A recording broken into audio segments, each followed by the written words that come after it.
ওনার বাড়ি গাজীপুরের মাওনা এলাকায়। 94 নম্বর এপিসোডে ওনার পাঠানো একটি ঘটনা, যেটি শিরোনাম ছিল খাপুরার আগমনে, এটি আমরা প্রকাশ করেছিলাম। আর যেই ঘটনাটি উনি পাঠিয়েছেন, এখন যে ঘটনাটি আর কি শেয়ার করতে যাচ্ছি, এই ঘটনাটির আকস্মিকতা এবং ভয়াবহতা যে কোনো সাহসী ব্যক্তিরই ক্ষণিকের হৃদয় স্পন্দন একটু হলেই নাড়িয়ে দেবে। এটি মূলত একটি ব্যতিক্রম ধর্মী ঘটনা, আর এই টাইপের ঘটনা খুব কম মানুষের সাথেই ঘটে।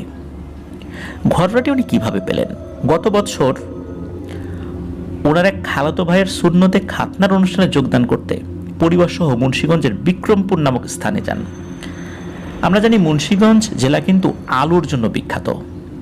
তো অনুষ্ঠান যেদিন ছিল তার আগের দিন বিকালবেলা ওনারা যারা ছিলেন ওই বাড়িতে, সমবয়সী বিশেষ করে যারা, এই সমবয়সী ছেলেরা মিলে একটু হাঁটতে বের হয়েছিলেন।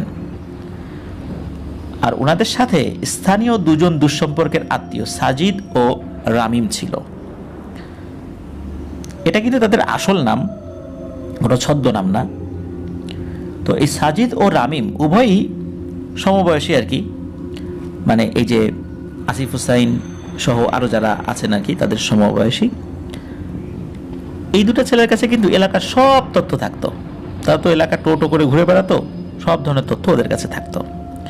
সময়টা আলুর সিজন ছিল, তাই চারদিক জুড়ে শুধু নতুন জন্মানো আলু গাছে ভরা। ওনারা কয়েকজন মূলত আলু ক্ষেতের পাশ দিয়েই হাঁটছিলেন। হাঁটতে হাঁটতে হঠাৎ করে একটা জায়গা ওনারা দেখেন, একটা ক্ষেত আর কি, ওই জায়গাটা একদম খালি পড়ে আছে। ওই জায়গাটি বাঁশ জাতীয় কিছু জিনিস দিয়ে চারদিক থেকে ঘিরে রাখা হয়েছে। দেখেই বোঝা যাচ্ছে জায়গাটা একদমই খালি, এমনকি সেখানে ঘাসপালাও মানে ঘাস টাস যেগুলো আছে এগুলো জন্মায়নি। ব্যাপারটি স্বাভাবিকভাবেই অস্বাভাবিক মনে লাগাটাই, মানে এটা মনে হওয়াটাই স্বাভাবিক, এই কারণে যে চারদিকে এত আলুর ক্ষেত, এই জায়গাটায় কি এমন হলো যে মালিক এখানে কোনো কিছু চাষ করেন নাই বা আলু বোনেন নাই। এই বিষয়ে ওই সাজিদ নামক যে ছেলেটা, এই ছেলেটাকে এই আসিফ হোসেন জিজ্ঞেস করেন যে কি ব্যাপার, এই জমিটা এরকম পড়ে আছে যে, মানে বিষয়টা একদম স্বাভাবিক চিন্তা থেকেই জিজ্ঞেস করেছেন, যে কারো তো এই প্রশ্নটা মনে আসতেই পারে। তো সাজিদ এবং রামিম এই প্রশ্নটা শুনে একটু চমকে ওঠেন। তো সাজিদ একটা কথা বলে, রামিম একটা কথা বলে, মানে দুজনের কথার মিল নাই, এবং ওরা বিষয়টা বারবার এড়িয়ে যেতে চায় এবং ওই জায়গাটা ছেড়ে চলে যেতে চাচ্ছিল। তো এই আসিফ হোসাইনের কাছে বিষয়টা একটু খটকা লাগে, মনে হলো না এই বিষয়টা একটু জানার দরকার। মনে করেছেন হয়তো বা এই বিষয়টা এই কারণে ঘটেছে, জমি জমা নিয়ে ঝামেলা থাকে না, মামলা মোকদ্দমা এই ধরনের বিষয় থাকে, তো এমন কোনো কিছু। কিন্তু উনি বুঝতে পারেন যে এই মামলা মোকদ্দমার বিষয় এটা না, এটা অন্য আর একটা ব্যাপার। বেশি জোরাজুরি করতে হয় নাই সাজিদ এবং রামিমকে এই বিষয়টা জানার জন্য। তো সাজিদ এবং রামিম ওরা তো আসলে খুব বেশি বয়স না, একটু এলোমেলো তথ্য দিয়েছিল। তবে এই আসিফ হুসাইন উনি এই তথ্যটা আরও ভালোভাবে সংগ্রহ করেছিলেন। কিভাবে সংগ্রহ করেছিলেন আমরা ঘটনার শেষ দিকে বুঝতে পারবো ইনশাল্লাহ। তো এই ঘটনার সময়কাল 70 থেকে 80 বছর আগে এমনটা হবে আর কি, তো অনেক আগের আসলে। আর ঘটনায় বেশ কিছু নাম, ছদ্মনাম ব্যবহার করা হয়েছে। এর পেছনে কারণও রয়েছে, পুরো ঘটনা শুনলে আপনারা বুঝতে পারবেন। তো ঘটনাটি মূলত ওই মুন্সিগঞ্জের বিক্রমপুরেরই একটি গ্রামে ঘটেছিল। সঙ্গত কারণে ওই গ্রামের নামটি বলা যাচ্ছে না, আমরা ছদ্মনামও ইউজ করব না, কারণ গ্রামের নাম ছদ্মনাম কীভাবে ইউজ করব, তাই না? তো এই জন্য গ্রামের নামটি আমরা বলছি না। আজকে যেমন দেখা যায় ওই দিকটাতে আধুনিকতার ছোঁয়া লেগেছে, কিন্তু 70-80 বছর আগে এগুলো তো কল্পনাও করা যেত না। তো ওই এলাকায় আগে বসবাস করত রাজীব সর্দার আর তার পরিবার। রাজীব সর্দাররা মূলত গ্রামের মোড়ল শ্রেণীর লোক ছিলেন, আর এই রাজীব সর্দার বাড়ির প্রত্যেকটা সদস্যই ছিলেন ধার্মিক এবং আল্লাহ ভীরু। রাজীব সর্দারদের বংশ ছিল বেশ বড়, তাদের বংশের নামই ছিল সর্দার বংশ, এবং তৎকালীন গ্রামের 2/3 লোকই ছিলেন এই রাজীব সর্দারদের আত্মীয় গোছের। রাজীব সর্দাররা ছিলেন মূলত 13 ভাই বোন, 8 ভাই এবং 5 বোন। তো তার বড় রাজীব সর্দার ছিলেন হলো চতুর্থ ভাইদের মধ্যে। তার বড় 3 ভাই ছিলেন প্রবাসী। ওনারা বিভিন্ন কারণে বিদেশে চলে গিয়েছেন, সেখানে তাদের অনেক ভালো অবস্থা ছিল আর কি। তৎকালীন সময় এরকম বিমানে ওভাবে যাওয়াটা অনেক টাফ ছিল, ওনারা জাহাজে করে গিয়েছিলেন। বেশ ভালো ভালো দেশে ওই সময় তারা ছিলেন আর কি, এরকমটাই জানা যায় তাদের সম্পর্কে। আর গ্রামের অন্যান্য যে পরিবার রয়েছে তাদের সাথেও এই সর্দার পরিবারের বেশ ভালো সম্পর্ক ছিল। যেহেতু বড় 3 ভাই প্রবাসে ছিলেন, চতুর্থ ভাই ছিলেন এই রাজীব সর্দার, এই জন্য পরিবারের দায়িত্ব ছিল এই রাজীব সর্দারের উপরে। ওনার একেবারে ছোট বোন ব্যতীত সকল ভাই বোনদেরই বিয়ে হয়ে গিয়েছিল। ওনার এই ছোট বোন ওই সময় লেখাপড়া করার জন্য ঢাকায় থাকতেন।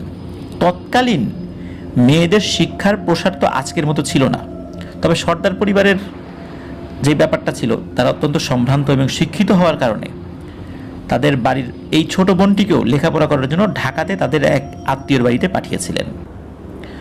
রাজীব সর্দারের ছোট বোনের নাম ছিল সাইমা সর্দার, এবং ঘটনাটি সূত্রপাত হয় এই সাইমা সর্দারকে কেন্দ্র করে। ম্যাট্রিক পরীক্ষা শেষ করে সাইমা তার গ্রামের বাড়িতে ফেরত আসেন। উল্লেখ্য, সর্দার বাড়ির প্রত্যেকটা মহিলা সদস্যই কঠোর পর্দা অনুসরণ করতেন। এই সাইমাও কিন্তু তার ব্যতিক্রম ছিলেন না। বাড়িতে এসে সাইমা সামাজিক কিছু কাজ করতেন। গ্রামের দরিদ্র পরিবারের ছোট ছোট বাচ্চাদেরকে কোরআন শিক্ষা দেওয়ার পাশাপাশি তাদের টুকটাক বর্ণমালা শেখানো, এছাড়াও গ্রামের উঠতি বয়সী মেয়েদেরকে জীবনমুখী শিক্ষাও প্রদান করতেন এই সাইমা। ওনাদের পাশের গ্রামে বসবাস করত হিন্দু সম্প্রদায়ের একটি পরিবার। ওই পরিবারটা কামার ছিল। ওই পরিবারের যিনি কর্তা তার নাম ছিল হচ্ছে শীতল কামার, আর তার ছেলে ছিল দীপ কামার। একদিন এই দীপ কামার তার কিছু বন্ধুবান্ধব সহ এই গ্রামে আসে মঞ্চ নাটকের জন্য চাঁদা তুলতে। মানে ওই সময় মঞ্চ নাটক, যাত্রাপালা এরকম উৎসব হতো, মানে ওই সময় তাদের বিনোদনের একটা মাধ্যম ছিল আর কি। তো এটার জন্য চাঁদা তুলতে আসে।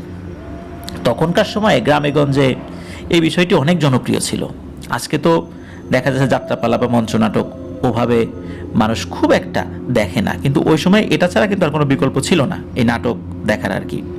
তো গ্রামের মানুষের বিনোদনের একটা উৎস হিসেবে কাজ করতো এই মঞ্চ নাটকগুলো। তো সেবার গ্রামে অনেক বড় একটি আয়োজন করা হয় মঞ্চ নাটক করার জন্য, এবং বেশ ওই সময় নাম করা ঢাকার কিছু অভিনেতাকে নিয়ে আসা হবে সেখানে। এই জন্য বেশ ভালো করে ঘটা করে আয়োজন করা হচ্ছিল, আর এর জন্য প্রচুর টাকা পয়সারও দরকার ছিল। গ্রামের বিভিন্ন ছেলেপেলেরা আশেপাশে ছড়িয়ে পড়ে, যারা চাঁদা দিতে পারে তাদের সাথে যোগাযোগ করার জন্য। তো এই উদ্দেশ্যে এই দীপ কামার এবং তার বন্ধুরা হাজির হয় সর্দার বাড়ির ওই গ্রামে। তো সর্দার বাড়ির গ্রামে ঢুকতেই তাদের সাথে দেখা হয়ে যায় রাজীব সর্দারের ভাগিনা মন্টু সর্দারের সাথে। তো এই মন্টু সর্দারের সাথে এই ব্যাপারে কথা হয়। তখন এই মন্টু সর্দার বলেন, ঠিক আছে ভাইয়া, চাঁদা তুলবে ভালো কথা, তোমরা কাজ করো, সর্দার বাড়ির সোজা মানে সর্দার বাড়িতে সেজো সর্দার যিনি আছেন তার কাছে যাও। ওনার এখন হাতের অবস্থা বেশ ভালো, উনি ইচ্ছা করলে 10 জনের চাঁদা একাই দিতে পারবেন, তাতে তোমাদেরও বেশ উপকার হবে। এই বলে ওই মন্টু সর্দার চলে গেলেন। তো এই মন্টু সর্দারের কথা মতো এই যে দীপ কামার এবং তার বন্ধুরা সর্দার বাড়ির উদ্দেশ্যে যেতে লাগলেন। তো সর্দার বাড়ির সামনে যেতেই তাদের সাথে দেখা হয় এই রাজীব সর্দারের ছোট ভাই মজিদ সর্দারের সাথে। তিনি তখন উঠোনের বাইরে চেয়ারে বসেছিলেন, আর তাদের বাড়ির উঠোনের ভেতর এই সাইমা সর্দার উনি ছোট বাচ্চাদেরকে বর্ণমালা শেখাচ্ছিলেন। তো এই যে দীপ কামার ও তার বন্ধুরা চাঁদার ব্যাপারে মজিদ সর্দারের সাথে কথা বলে, এবং মজিদ সর্দার বলেন, আচ্ছা দাঁড়াও বাপু, আমি টাকা নিয়ে আসতেছি, আমি না বলা পর্যন্ত কিন্তু তোমরা বাড়ির মধ্যে ঢুকো না। তো উনিও খুশি মনে বাড়ির ভিতরে ঢুকে গেছেন। ছেলেপেলে আসছে, গ্রামের ছেলেপেলে তো আসলে না করা যায় না। তো বারবার বলে দেয়, তোমরা কিন্তু এখানেই থেকো, অন্যদিকে যেও না। এই বলে মজিদ সর্দার উঠোন পেরিয়ে বাড়িতে ঢুকলেন। সর্দার বাড়ির উঠোনের এক পাশেই ছিল বাহারি রঙের ফুলের বাগান। খুবই চমৎকার একটা বাগান ছিল ওই সময়, এটাই শোনা যায়। ওই সুন্দর বাগানটা উঠোনের বাইরে থেকে দেখেই দীপ ও নিজেকে ধরে রাখতে পারল না, সে ওই ফুলের দিকে এগিয়ে গিয়েছে। চিন্তা করছে একটা দুটো ফুল ছিঁড়ে, অনেক ফুল তো, একটা দুটো ফুল যদি ছেঁড়া হয় কোনো সমস্যা হবে না, আর সর্দার বাড়ির লোকটা কিছু বলবেও না। তো এই চিন্তা করে ওই বাগানের কাছে গিয়েছে, বাগানের কাছে যেতে যেতে গাছ দেখতে দেখতে সে ওই সর্দার বাড়ির উঠোনের ভিতরে ঢুকে গেছে, নিজের অজান্তে আসলে ঢুকে গেছে। আর উঠোনে প্রবেশ করতেই ওই সাইমার সাথে ও চোখাচোখি হয়। তো সাইমা তখন স্বাভাবিক পোশাকে ছিল, পর্দা অবস্থায় ছিল না আর কি। তো এই দীপ সাইমার দিকে তাকায়। তো সাইমার দিকে তাকানোর পর স্বাভাবিকভাবেই হঠাৎ করে তাকিয়েছে, সাইমাও বেশ লজ্জা পেয়েছে, এখন দীপও লজ্জা পেয়ে গেছে, হঠাৎ করে তার দিকে চোখাচোখি হয়েছে। নর্মালি তো এই সর্দার বাড়ির উঠোনে বাহিরের কোনো ছেলে পেলে ঢোকে না। তো দেখা যাচ্ছে যে ভদ্রতার খাতিরে তার নাম জিজ্ঞেস করেছে। এখন নাম জিজ্ঞেস করার পরে এই সাইমা আসলে নামটা বলে নাই, একটু লজ্জা পেয়ে সে বাড়ির ভেতরে ঢুকে পড়ে। এইটা আবার দেখে ফেলেছে বাড়ির ভেতর থেকে রাজীব সর্দার, মানে ওই পরিবারের কর্তা। তো কেউ তো ওই বাড়ির উঠানের মধ্যে কেউ ঢোকে না অনুমতি ছাড়া, আর বাইরের ছেলেপেলেরা তো অবশ্যই ঢোকে না, কারণ বাড়ির মহিলারা উঠোন দিয়ে হাঁটাচলা করে, বেগানা কোনো পুরুষ সেখানে ঢুকবে এটা তো হতেই পারে না। কিন্তু হঠাৎ করে এই উঠতি বয়সী ছেলেটা কিভাবে ভিতরে ঢুকলো, এইটা দেখে ওনার মেজাজ যায় বিগড়ে। তো উনি দ্রুত বাড়ির থেকে বের হয়ে উঠোনে আসেন। আর এই ছেলে কিভাবে এই বাড়ির ভিতরে ঢুকলো এই বিষয়ে আসলে উনি কোনো প্রশ্ন করেন নাই। ওরা যে কি কাজে আসছে, কিভাবে এখানে আসলো, মানে ওনার মাথাটা এত গরম হয়ে গিয়েছিল যে এটা যে প্রশ্ন করবেন এই সেন্সটা ছিল না। রাগে উনি নিজেকে সামলাতে পারলেন না, কোনো কিছু না ভেবেই পাশ থেকে একটা তাল গাছের সোবরা, মানে তাল গাছের একটা ডাল সদৃশ একটা জিনিস নিয়ে অনবরত পেটাতে লাগলেন এই দীপ কামারকে। তো মজিদ সর্দার এমনিতেই ঠান্ডা মেজাজের লোক ছিলেন, তো উনি তো ভেতরে চলে গেছেন। এদিকে রাজীব সর্দার এই দৃশ্যটা দেখেছেন, দেখার পরে তার তো মেজাজ, মজিদ সর্দার জানতেন আসলে ঘটনাটা কি হয়েছে, কিন্তু রাজীব সর্দার তো জানেন না যে এই ছেলেটা কিভাবে আসছে, সে তো পেটাচ্ছে সমানে। মজিদ সর্দার টাকা নিয়ে যখন বাইরে বের হয়েছে দেখে যে তার ভাই এই ছেলেটাকে মারছে, এমনভাবে এই সময়ের মধ্যে পিটিয়েছিল, একদম রক্তাক্ত করে ফেলেছিল এই দীপ কামারকে। তো মজিদ সর্দার এটাকে থামান, বলে ভাই কি করো, ও তো আসছিল আমার কাছেই টাকা নেওয়ার জন্য। তখন মজিদ সর্দারের এই কথা শোনার পর রাজীব সর্দার চিন্তা করেন যে ও তাহলে তো এই ব্যাপার, ও তো আসছিল আমার ভাইয়ের কাছেই। তো উনি বিষয়টা আসলে একটু নিজের কাছে খারাপ লাগে, হ্যাঁ রে করলামটা কি, ভালো করে তো বুঝতে পারলাম না, আমরা মনে করেছিলাম যে ও হয়তো বা ইচ্ছা করে ঢুকে গেছে বাড়ির ভিতরে। তো যদিও বা মজিদ সর্দার বলেছিল ছেলেটা তো আসলে ভিতরে আসতে আমি নিষেধ করেছিলাম, ও কেন আসলো বুঝতে পারলাম না, একটা ঘটনা তো ঘটে গেছে। আর এই যে রাজীব সর্দার ক্ষিপ্ত হয়ে ওখানে পেটাচ্ছে, এই দীপ কামারের যে বন্ধুরা বাইরে দাঁড়িয়েছিল ওরা তো এসে ঠেকাবে বা ওরা বলবে, মানে এটাও সাহস পাচ্ছে না ওরা এই অবস্থা দেখে ওই দীপ কামারকে রেখেই যে যেদিকে মানে পেরেছে দৌড়ে পালিয়েছে। তো বেশ খানিকক্ষণ পর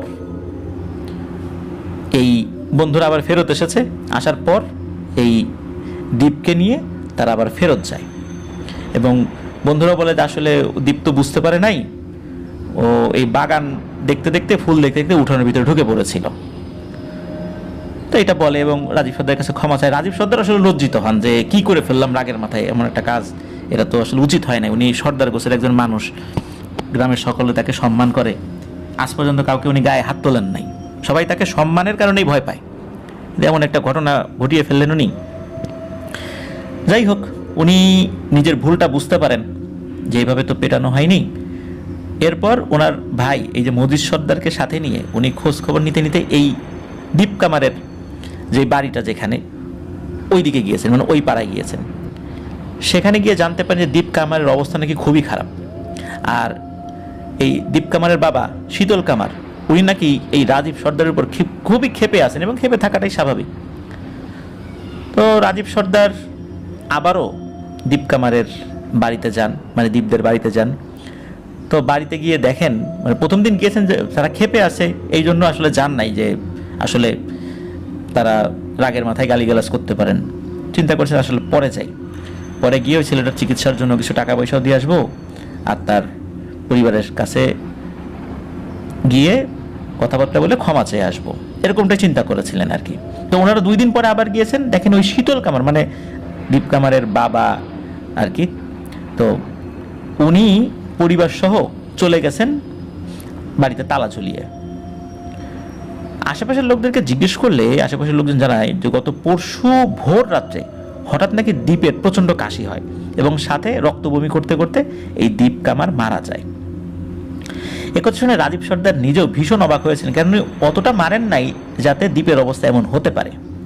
তবে স্থানীয় লোকটা জানায় দীপের নাকি ছোটবেলা থেকে বিভিন্ন ধরনের অসুখ ছিল, বিভিন্ন অসুখে সে ভুগত, বিভিন্ন কবিরাজি ওষুধ সে খেত। এই মার খাওয়ার পর তার শরীরটা সায় দেয় নাই, এমনিতে সে দুর্বল। আর এই যে শীতল কামার, ওনারা যে কোথায় চলে গেছেন লোকজন কেউ কিছু বলতে পারেন না। এরপর মন খারাপ করে রাজীব সর্দার মজিদ সর্দার বাড়িতে ফেরত আসেন। তো ঘটনার আকস্মিকতায় তিনি একদম হতভম্ব হয়ে গিয়েছিলেন। তিনি চিন্তা করছেন মেরে ফেলার উদ্দেশ্যতেও আসলে উনি এভাবে পেটান নাই। উনি কিছুটা বদমেজাজি ছিলেন, কিন্তু মিশুক প্রকৃতি ছিলেন। বদমেজাজি এই অর্থে যে অনেক সময় আমরা রেগে যাই, স্বাভাবিকভাবে রেগে যাই, উনি ওই রকমই ছিলেন আর কি। হঠাৎ করে ওনার দ্বারা এই ধরনের ঘটনা ঘটেছে, উনি লজ্জায় আসলে মানে মরে যাচ্ছিলেন এমন একটা অবস্থা। এরপর থেকে ওনার মধ্যে যেই ধরনের কর্কশ ভাবটা ছিল, উনি সেটাকেও একদম রিমুভ করে ফেলেন কয়েকদিনের মধ্যেই, যে না আমি কখনো কারোর সাথে উদ্ধত ভয়েসে কোনো কথা বলবো না। এবং এরপর থেকে মানে অনুশোচনায় উনি এতটাই নমনীয় হয়ে গিয়েছিলেন যে খুব দরকার ছাড়া কারোর সাথে কথা বলতেন না। কেউ কথা বলতে আসলেই উনি অত্যন্ত নমনীয়ভাবে কথা বলতেন। উনি কিন্তু এরপরেও শীতল কামারের অনেক খোঁজ খবর নেওয়ার চেষ্টা করেছেন যে কোথায় গিয়েছিলেন, তারা কি আবার আসলো কি না। কিন্তু প্রত্যেকেই বলেছিল যে সে নাকি ভিটামাটি বিক্রি করে, অল্প মানে নামমাত্র মূল্যে ভিটামাটি বিক্রি করে কোথায় চলে গেছে কেউ জানে না। তবে যাওয়ার সময় নাকি আর্তনাদ করে বলে গেছে ভয়ানক একটা কথা, যে আমার একটা ছেলেরে মেরে ফেলছে ওই সর্দার, আমার আর আমার বোর এখন আর কোনো জানের মায়া নাই। এই কথাটা নাকি বলে গিয়েছিল। প্রিয় লিসেনার্স, এই কথাটা মনে রাখবেন যে আমার আর আমার বউয়ের এখন আর কোনো জানের মায়া নাই। তো যাই হোক, বেশ কিছুদিন পর আস্তে আস্তে সব কিছু স্বাভাবিক হতে থাকে। এই রাজীব সর্দারও ওই ছেলেটার মৃত্যুর দায়ের অনুশোচনা আস্তে আস্তে কাটিয়ে উঠতে লাগলেন, কিন্তু ওনার আচরণে যে পরিবর্তন এনেছিলেন ওইটা উনি অব্যাহত রেখেছিলেন। মূলত এই ঘটনার কিছুদিন পর থেকে শুরু হতে থাকে বেশ কিছু হাড় হিম করা ঘটনা, যেটা শুরু হয়েছিল সর্দার বাড়ির জামাল সর্দারের 9 বছর বয়সী মেয়ে শান্তার সাথে। একদিন এই শান্তা তার বান্ধবীদের সাথে তাদের বাড়ির পেছনে তাল গাছের পাশে লুকোচুরি খেলছিল। তো বন্ধুদের সাথে লুকাতে গিয়ে সে বাড়ির পেছনে ঝোপের ধারের বেল গাছটার তলায় বসে পড়ে। তো সন্ধ্যার একটু আগে তার বান্ধবীরা সবাই যে যার বাড়িতে ফেরত যায়, কিন্তু এই শান্তা আর ফেরে না। মাগরিবের আজানের পরেও যখন সে বাড়ি ফিরছিল না, তখন তার বাড়ির লোকজন তাকে খুঁজতে বেরিয়ে পড়ে। একসময় তারা তাল গাছটার কাছে যায়, ওখানে একটা তাল গাছ ছিল। খুঁজতে খুঁজতে এই বেল গাছের সাথে ওই তাল গাছটার সাথে লাগোয়া যে বেল গাছ, ওই বেল গাছের সাথে লাগোয়া আর একটা ঝোপ আছে, ওই ঝোপের মধ্যে যখন ওই কুপির আলো ফেলেছে, কুপির আলো ফেলতেই চিৎকার আর কান্নার শব্দ শোনা যাচ্ছে। কারণ ওই যখনই কুপির আলো ফেলেছে তখনই ভেতর থেকে চিৎকার আর কান্নার আওয়াজ, ওটা হলো শান্তার চিৎকার আর কান্নার আওয়াজ। তো ওর চিৎকার করা দেখে বুঝতে পারছে শান্তা খুব ভয় পেয়েছে। তখন ওই ঝোপের বাইরে থেকে ওরা শান্তাকে সান্ত্বনা দেয় যে মা তুমি বের হয়ে আসো, ভয়ের কিছু নাই, এই তো আমি, এই আমরা, এইভাবে বলে ওকে আস্তে আস্তে ওখান থেকে বের করে নিয়ে এসেছে। তো দেখা যায় ওর সারা শরীরে অজস্র কাটা ছেঁড়ার দাগ স্পষ্ট হয়ে আছে, আর ওর বাঁ হাতে ছিল 2 আঙ্গুলের হালকা এক আঁচড়ের চিহ্ন। শান্তা কিন্তু মারাত্মক ঘাবড়েছিল এবং ভয় পেয়েছিল। ওকে একটু স্বাভাবিক করার পর ওকে জিজ্ঞেস করে যে কি হয়েছিল আসলে, তুমি এর ভিতরে ঢুকলা কেন? তখন সে এক ভয়ঙ্কর ব্যাপার জানায়। সে বলে সে লুকোতে গিয়ে এই বেল গাছের তলায় চুপটি করে বসেছিল। সে চিন্তা করেছিল যে তার বন্ধুরা তাকে খুঁজে বের করবে। তো অনেকক্ষণ হয়ে যায়, তাকে আর কেউ পাচ্ছে না। তো ও মজা করে বসে আছে, তাকে খুঁজে পাচ্ছে না, এখান থেকে বের হলেই তোকে খুঁজে পেয়ে যাবে, লুকোচুরি খেলার যেই নিয়ম আর কি। তো ও চুপটি করে বসে আছে। আসলে ওইদিকে কি হয়েছে, ওকে খুঁজতে খুঁজতে না পেয়ে তার বন্ধুরা মনে করেছে যে ও বাড়িতে চলে গেছে, এই জন্য তারা চলে যায়। সন্ধ্যা ঘনিয়ে আসছে, এমন সময় নাকি হঠাৎ ওই পাশের ঝোপ থেকে কেউ তাকে বিড়ালের মতো কণ্ঠে ডেকে ওঠে, এই শান্তা এদিকে আয়। তো ঝোপের মধ্যে থেকে এই রকমের একটা আওয়াজ যখনই এসেছে, সে তো চমকে উঠেছে যে কে আমাকে এইভাবে ডাকলো অদ্ভুত কণ্ঠে। তখন শান্তা যখন এদিকে তাকিয়েছে, সে দেখে 4 কি 5 বছর বয়সী একটা টেকো, মানে মাথার টাক, একটা বাচ্চা আকৃতির কিছু একটা তাকে ওই ঝোপের মধ্য থেকে হাত দিয়ে ইশারা করে ডাকছে যে এই শান্তা, এদিকে আয়। তো ওই ছেলেটার সমস্ত শরীর নাকি ছিল ধবধবে সাদা, পরনে একটা ছোট্ট হাফ প্যান্টের মতো ছিল। সে তার এক হাত বাড়িয়ে শান্তাকে ঝোপের দিকে ডাকছিল। তো শান্তা বাচ্চাটার হাতের দিকে তাকাতে লক্ষ্য করে তার হাতে কেবল 2টো আঙ্গুল, এবং আঙ্গুল দুটি অস্বাভাবিক রকমের লম্বা। এটা দেখে ভয়ের চোটে শান্তা ওখানেই দাঁড়িয়ে যায়। তখন মাগরিবের আজান দেয়, এবং আজান দেওয়ার সাথে সাথে আকৃতিটি হাওয়ায় মিলিয়ে যায়। এটা দেখে শান্তা ক্ষণিকের জন্য স্তব্ধ হয়ে যায়। এরপরে কি হয়েছে শান্তা বলতে পারে না। পরে এই যে শান্তার বাড়ির লোকজন যখন ওই কুপির আলো নিয়ে ওইদিকে গিয়েছে এবং ডেকেছে, তখন শান্তার হুঁশ ফেরত আসে। তখন শান্তা কান্নাকাটি শুরু করে, চিৎকার শুরু করে।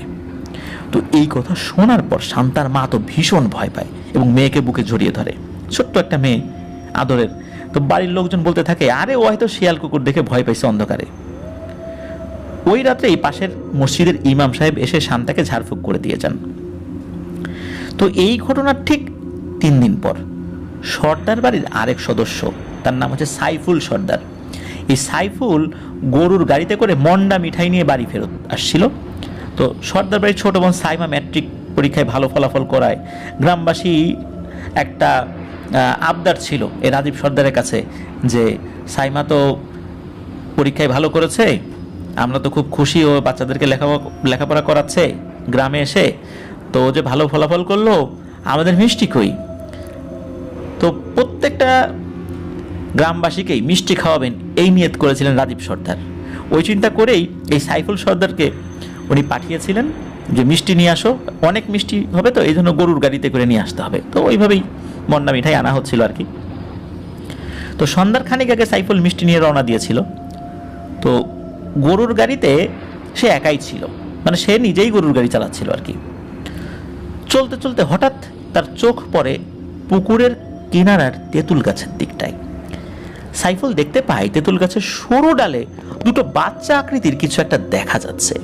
তো এত সরু ডালে সাধারণত কোনো পাখিও বসতে পারবে না, সেই জায়গায় 2টো বাচ্চা বসে আছে। এটা দেখে সে ভীষণ ভয় পায়। বাড়ি এসে সবাইকে এই ব্যাপারটা জানায়। তবে সাইফুল মজা করছে ভেবে বাড়ির লোকজন একথা শুনে তেমন একটা কর্ণপাত করে না। ঠিক এর পরদিন রাতে ঘটে এক মর্মান্তিক ঘটনা। রাত আনুমানিক 1টা কি 2টো হবে, মানে 12টার পর এতটুকু বলা যায়। তো রাজীব সর্দারের স্ত্রী কোনো একটা কারণে দরজা খুলে বাইরে চলে যেতে থাকে। উল্লেখ্য উনি তখন গর্ভবতী ছিলেন। তো স্ত্রীকে এত রাতে বের হতে দেখে রাজীব সর্দার ওনার স্ত্রীকে জিজ্ঞেস করেন, এই এত রাতে যাও কই? ওনার স্ত্রী কোনো কথার উত্তর না দিয়ে বের হয়ে যেতে লাগলেন। রাতটা ছিল পূর্ণিমার রাত। বাড়ি থেকে বের হয়ে রাজীব সর্দার স্ত্রী বাড়ির পেছনের বেল গাছের ঝোপের ধারে গিয়ে 2 হাত সামনের দিকে প্রসারিত করে বিড়বিড় করে কিছু বলছিলেন। দূর থেকে রাজীব সর্দার ওনার স্ত্রী এই গতিবিধি ফলো করছিলেন। উনি মনে করছেন হয়তো বা ওয়াশরুমে যাচ্ছে। তো এটা দেখে রাজীব সর্দার ওনার স্ত্রীর কাছে যাচ্ছিলেন আস্তে আস্তে, যে সে করেটা কি এত রাতের বেলা। এমন সময় খুবই দ্রুত গতিতে, মানে চোখের পলকে, ওনার স্ত্রী ঝোপ থেকে একটা বাঁশের কঞ্চির সামনের দিকটা ধারালো ছিল, মনে হচ্ছে আগে থেকেই কেউ কেটে রেখেছে ধারালো করে সামনের অংশটা। উনি সমস্ত শরীরের সমস্ত শক্তি দিয়ে ওই কঞ্চিটা নিজের পেটের মধ্যে ঢুকিয়ে দেন, মানে নিজের পেটে নিজেই কঞ্চিটা ঢুকিয়ে দেন। এবং যন্ত্রণায় যে উনি কাতরাবেন তা না, অট্ট হাসি দিতে দিতে উনি জ্ঞান হারান। হতবিহ্বল অবস্থায় রাজীব ওনার স্ত্রীর কাছে গিয়ে ওনাকে দ্রুত ঘরে নিয়ে আসেন। প্রচণ্ড রক্ত বের হচ্ছে পেট থেকে। এমত অবস্থায় ওই রাত্রি বৈদ্য ডেকে আনা হলো। বৈদ্য এসে বললেন যে অতিরিক্ত রক্তপাতের কারণে পেটের বাচ্চা সহ ওনার স্ত্রী মারা গেছেন। ঘটনার আকস্মিকতায় বাড়ির সকলে তো হতবাক, একই সাথে শোকাহত যে হলোটা কি, হঠাৎ করে এমন একটা ঘটনা ঘটলো। ওনার স্ত্রী তো দিব্যি স্বাভাবিক ছিলেন, কোনো ঝগড়াঝাটি নাই যে আত্মহত্যা করবে। আর উনি ওনার অনাগত বাচ্চা নিয়েও খুব আনন্দিত ছিলেন এবং পেটের বাচ্চারও যেন খুব ভালো যত্ন হয় এটা নিয়েও কিন্তু উনি নিজের প্রতিও খুব যত্ন নিতেন। আর রাজীব সর্দার ওনার স্ত্রীর দিকে খুব খেয়াল রাখতেন। এরকম একটা ঘটনা ঘটে গেল, এটা কারো জন্যই আসলে কাঙ্ক্ষিত ছিল না, ছিল অনাকাঙ্ক্ষিত।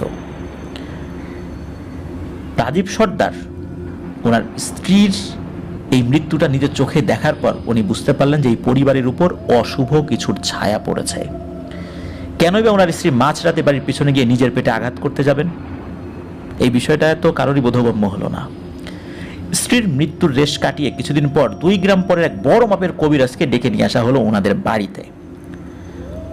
কবিরাজকে ওনারা শুরু থেকে ঘটা সব ঘটনা বিস্তারিত বলতে লাগলেন। সব শুনে কবিরাজ ওনাদের বাড়ির একটা বন্ধ কক্ষে প্রবেশ করলেন এবং সবাইকে কক্ষ থেকে বের হয়ে যেতে বললেন, আর ভেতর থেকে উনি দরজা আটকেও দিলেন। কিছুক্ষণ পর সেই কবিরাজ ঘর থেকে বেরিয়ে আসলেন এবং তাদের জানালেন এই বাড়িতে নাকি জিন ঘটিত কোনো সমস্যাই নেই।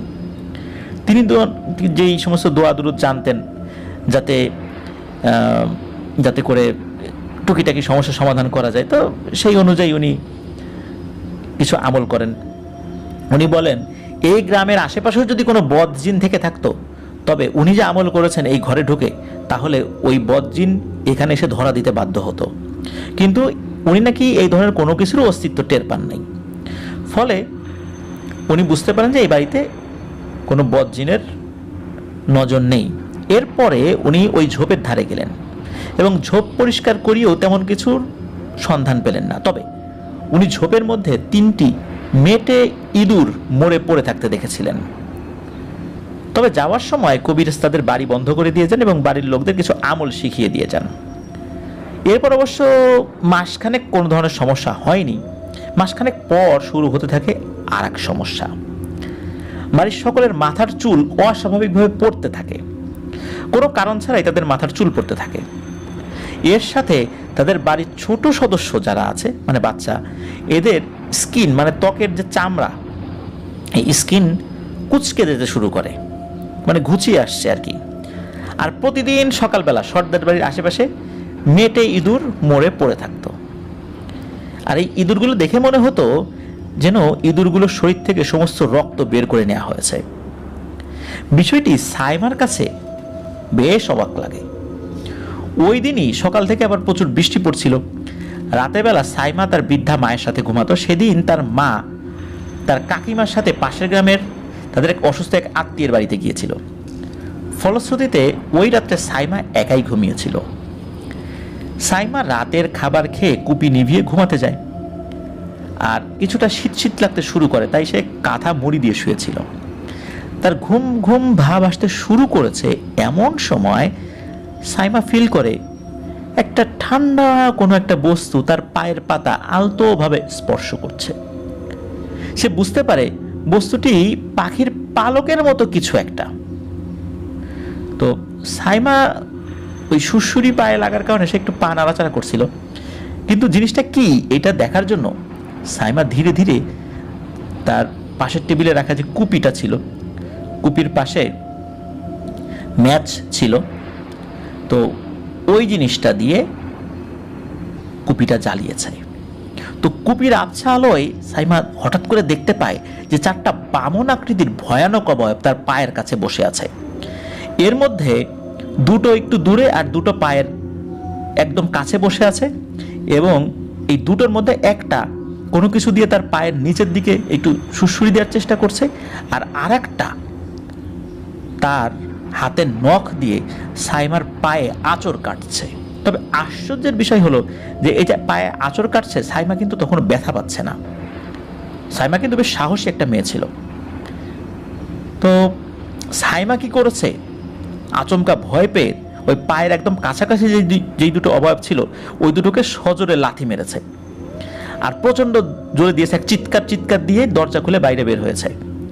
তো পরিবারের সদস্যরাও তো ঘুম থেকে জেগে গিয়েছে। সাইমার মুখে কথা শুনে তারা ঘরে ঢুকে কাউকে দেখতে পায় না। তবে সাইমার পায়ের দিকটা তারা খেয়াল করে, দেখে যে তাদের নজরে আসে সাইমার গোড়ালি থেকে 1 ইঞ্চি উপরে নখের চিহ্ন রয়েছে, সাদা সাদা আঁচড়ের চিহ্ন, মানে রক্ত বের হয় নাই। অনেক সময় আমরা চুলকালে অনেক সময় আমাদের স্কিনের উপর এক ধরনের সাদা সাদা নখের আঁচড় পড়ে, ঠিক ওই রকম দাগ স্পষ্ট ছিল। পরদিন ওনার 2 ভাই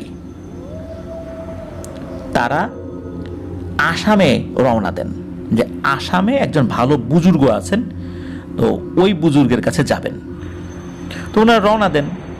শোনা যায় উনি ওনার লাইফে অনেক ধরনের ভয়ানক জিন রিলেটেড সমস্যার সমাধান করেছেন।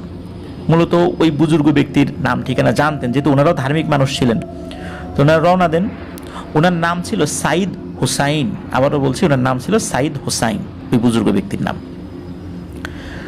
তো রওনা তো দেওয়ার পরে বেশ কয়েকদিন চলে যায়, স্বাভাবিকভাবে তো আসলে এতটা কাছে না, তাই না, বেশ দূরেই আর কি বলা চলে। তো ওনারা ওনাকে নিয়ে আসেন। বাড়িতে আসার পরে বলেন যে এই সাইদ হোসাইনকে নাকি ওনারা পথেই পেয়েছেন, মানে আসামে যাবেন, তাকে নিয়ে আসবেন, আসা যাওয়া তো বেশ সময় প্রয়োজন, কিন্তু না, ওনারা 1-2 দিনের ব্যবধানে তাকে নিয়ে এসেছিলেন। কিভাবে এত তাড়াতাড়ি নিয়ে আসলেন, বাড়ির সদস্যরা অবাক হয়ে যায়। বলে যে ওনাকে নাকি পথেই পেয়েছিলেন। ওনারা বেশ অনেকটা পথ যখন এগিয়ে গিয়েছেন, একদিনের পথ এগিয়ে গিয়েছেন, তখন তো আসলে এই 1940, 42 বা 45 সালের দিকে এতটা আসলে যোগাযোগ ব্যবস্থা উন্নত ছিল না। তো ওনারা একটা জায়গায় সাইদ হোসাইনকে পান। ওনারা আগে থেকে চিনতেন তাকে, ওইদিকে আসা যাওয়া ছিল, ধর্মীয় কারণেই আসা যাওয়া ছিল। তো ওই জায়গাতে সাইদ হোসাইনকে দেখে ওনারা অবাক হন। সাইদ হোসেনকে জিজ্ঞেস করেন যে হুজুর আপনি এদিকে? বলে হ্যাঁ, আমি তোমাদের ওই গ্রামের দিকেই যাচ্ছিলাম, আমি জানতে পারলাম যে তোমাদের বাড়িতে একটা সমস্যা, তো আমি যে কোনোভাবেই হোক বুঝতে পেরেছি, এই জন্য আমি রওনা দিয়েছিলাম, আমি জানতাম তোমাদের সাথে পথেই দেখা হবে। তো ওনাকে এখানে দেখতে পেয়ে ওনারা তো খুবই আনন্দিত যে আলহামদুলিল্লাহ, আল্লাহ রহমত করেছেন, এতটা পথ যেতে তো হলোই না, উনি অনেকটা পথ এগিয়ে এসেছেন। বিষয়টা আসলে আল্লাহর একটা অশেষ রহমত বলে ওনারা মনে করেন। তো এই সাইদ হোসাইন হুজুরকে নিয়ে ওনার বাড়িতে চলে আসেন। তো এই সাইদ হুজুরকে শুরু থেকে সব ঘটনা বিস্তারিত জানানো হয়। তো পূর্বের যিনি কবিরাজ, উনি বাড়ি বন্ধ করার পরও কেন এমনটা হচ্ছে এটা সাইদ হুজুরকে জিজ্ঞেস করলেন। সব শুনে এই সাইদ হুজুর প্রথমে বাড়ির পেছনের ঝোপের কাছে গিয়ে কিছু একটা দেখে খুব অবাক হন। উনি বলেন যে এই ঝোপটা পরিষ্কার করো। তো ওই সর্দার বাড়ির বিভিন্ন যারা লোক ছিলেন, যারা কাজ করতেন, তারা অল্প সময়ের মধ্যে ঝোপঝাড়টা পরিষ্কার করে ফেলে এবং উনি একটা নির্দিষ্ট জায়গা দেখান, বলেন যে এই জায়গাটায় কোদাল চালাও, কোদাল দিয়ে মাটি খোঁড়ো। তো ওই জায়গাটায় মাটি খোঁড়ার পর বাঁশের কঞ্চি দ্বারা আবৃত কিছু একটা দেখা যাচ্ছিল। তো কঞ্চিগুলো সরাতেই উপস্থিত সকলের আত্মা শুকিয়ে যায়। এমনকি সাইদ হুজুরও খুব অবাক দৃষ্টিতে সেদিকটায় তাকিয়েছিলেন। হারিকেনের আলোতে উপস্থিত সকলে দেখতে পান ওই জায়গায় একটা পুতুল এবং একটা বাচ্চা। এটা কি মানুষের বাচ্চার মাথা নাকি কোনো একটা প্রাণীর বাচ্চার মাথা, ওই অবস্থাতে ভালো করে বোঝা যাচ্ছিল না। পরবর্তীতে বোঝা যায় এটা একটা সদ্য জন্ম নেওয়া শূকরের বাচ্চা। এই শূকরের বাচ্চার মাথা ছিল, এটা আধা পচা অবস্থায় ওটা পড়ে আছে। আর সাথে যে পুতুলটা ছিল, ওই পুতুলের সমস্ত শরীর শত শত সূচ দ্বারা আবৃত ছিল, মানে শরীরে শত শত সূচ গাঁথা ছিল। আর সবচেয়ে ভয়ানক ব্যাপার হচ্ছে কিছু সংখ্যক সূচের গোড়ার দিকে ছোট ছোট কাগজের টুকরোয় অজানা ভাষায় বেশ কিছু লেখা ছিল। তো এসব দেখে ওই সাইদ হুজুর বলেন যে একটা পুটলিতে ওই খুলি সহ এই পুতুলটা ঢুকিয়ে ফেলো। তো এটা ঢোকানো হয় এবং উনি যে কাজটি করেন, একটি স্থানে গোল বৃত্ত এঁকে তাতে কিছুক্ষণ বসে অজানা ভাষায় বিড়বিড় করতে লাগলেন সাইদ হুজুর।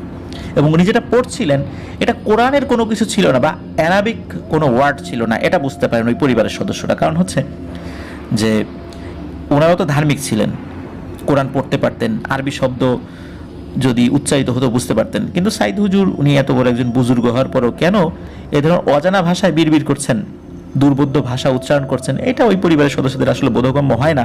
তারপরে ওনারা চিন্তা করলেন যে উনি ওনার মতো করে রিচুয়াল করছেন, করুক না, সমস্যা সলভ হলেই হলো। এর কিছুক্ষণ পর সাইদ হুজুর উঠে সকলের উদ্দেশ্যে বলতে লাগলেন, আপনাদের পুরো পরিবারের উপর শয়তানের অশুভ ছায়া পড়েছে। আমার এতদিনের কর্মজীবনে এমনটা কখনো হতে দেখিনি। আমার পালিত জিনদের কেউই এই গ্রামের ত্রিসীমানায় ঢুকতে পারছে না। বিষয়টি পর্যবেক্ষণ করতে আমাকে এখন আপনাদের পাশের গ্রামের মসজিদের ইমাম সাহেবের সাথে কথা বলতে হবে এবং বাকি রাতটুকু আমি মসজিদেই থাকব।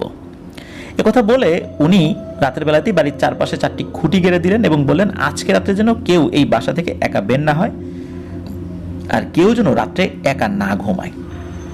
বাচ্চাদেরকে উনি দেখে শুনে রাখতে বলে একই এলাকার মসজিদের উদ্দেশ্যে রওনা হলেন। বাড়ির কয়েকজন বললেন, আপনাকে এগিয়ে দিয়ে আসি। তখন হুজুর বলেন, না, এগিয়ে দিতে হবে না, আপনার বাড়িতেই থাকেন, আমি চিনে নেব। এই বলে সাইদ হুজুর বেরিয়ে গেলেন।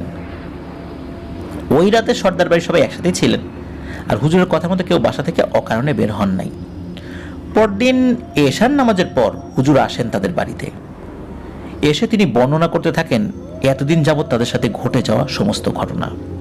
হুজুর যেভাবে বলেছিলেন সেই ভাষাটা এরকম ছিল যে, আপনাদের আশঙ্কাই ঠিক, আপনাদের উপর এক প্রাচীন পদ্ধতিতে অতি নিকৃষ্টভাবে কালো জাদু করা হয়েছে। আর এই ধরনের কালো জাদু খুবই বিরল। এই কালো জাদু করতে প্রায় 40 ধরনের পাখির শরীর থেকে বিভিন্ন অঙ্গ প্রত্যঙ্গ নেওয়া হয়েছে, আর শূকরের সদ্য জন্মানো বাচ্চার মাথা নেওয়া হয়েছে, আর এক বিশেষ প্রাণীর পোড়ানো হাড়গোড়ের ছাই সহ আরো অনেক নাপাক বস্তু দিয়ে এই কালো জাদু করা হয়েছে। আর এটি করানো হয়েছে এক ইরানি তান্ত্রিকের দ্বারা।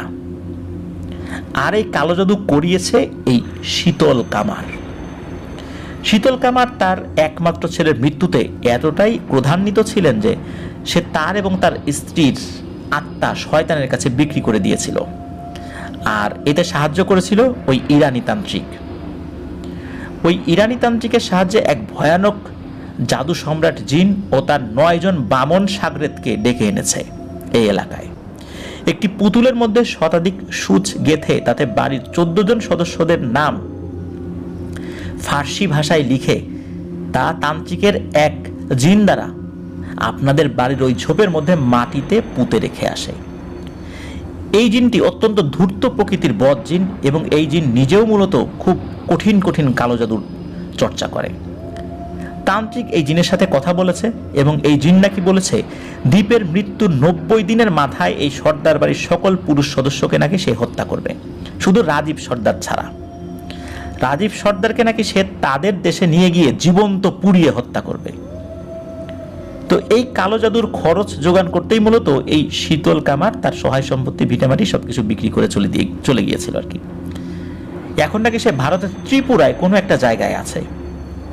তিনি আরো বলেন, আজ দ্বীপের মৃত্যুর 87তম দিন, আর ঠিক 3 দিন পর তার প্রতিশ্রুতি মতো জাদু সম্রাট এই জিনটি এই গ্রামে প্রবেশ করবে। এতদিন সে তার সাগরেদ 9 জন বামন জিনদের পাঠিয়েছিল আপনাদের উপর নজর রাখতে এবং টুকটাক ক্ষতি করতে।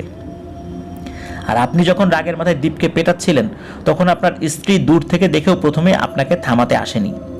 এ কারণেই মূলত ওই বামন জিনদের একজন আপনার মৃত শাশুড়ির সুরত ধরে রাতের বেলাটাকে ডেকে নিয়ে যায় ওই ঝোপের কাছে। তারপর তার উপর আসর করে এবং আপনার স্ত্রীকে সম্মোহিত করে ফেলে, যার ফলে আপনার স্ত্রী নিজেকে নিজে আঘাত করে মেরে ফেলে। এখন তাদের নজর আপনাদের ছোট বোন সাইমার উপর, কেননা ওর সাথে কথা বলতে গিয়েই মূলত দ্বীপ আপনার হাতে মার খায়। আর ওই জিনটি যদি একবার এই গ্রামে প্রবেশ করতে পারে তাহলে ওকে আটকানোর ক্ষমতা এখানে কারোরই নেই। হুজুরের মুখ থেকে এইসব কথা শুনে রাজীব সর্দারের মাথায় যেন আকাশ ভেঙে পড়ে। তার ভুলের জন্য আস্তার পরিবারের উপর এমন মহাবিপদ নেমে এসেছে। এ কথা বলে তো উনি তো অজর ধারায় কান্না করতে লাগলেন।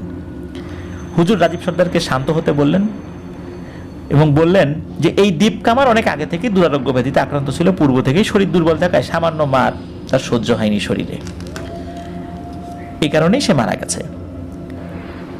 এখন এই অভিশাপ থেকে মুক্তির কি উপায় হুজুর? এই কথা যখন হুজুরকে জিজ্ঞেস করেছেন তখন হুজুর কিছুক্ষণ মাথা নিচু করে থাকেন, পরবর্তীতে নরম কণ্ঠে বলে ওঠেন, ঘটনার সূত্রপাত যখন ঘটেছে তখন যদি কিছু করা যেত তবে এই জিনটিকে গ্রামে প্রবেশ করা থেকে আটকানো যেত।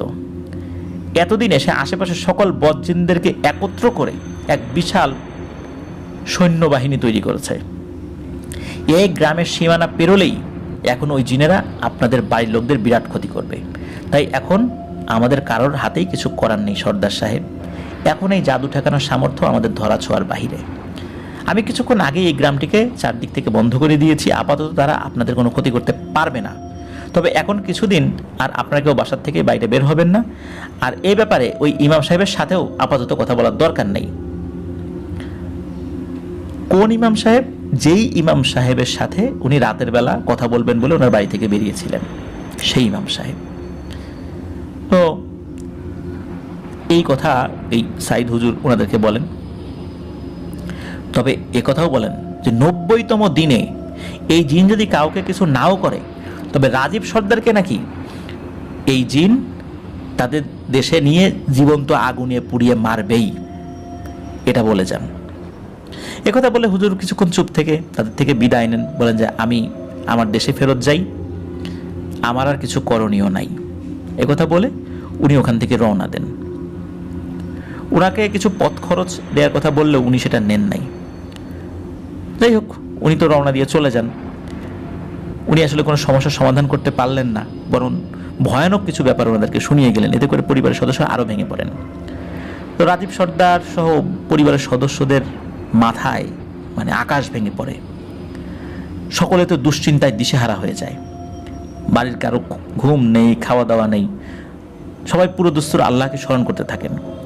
একথা গ্রামে জানাজানি হয়। সর্দার বাড়ি গ্রামটা যেন নীরবতায় থমকে যায়। আর দ্বীপের মৃত্যুর ৯০তম দিনে এই নীরবতার অন্তিম অধ্যায়ের সূত্রপাত ঘটে।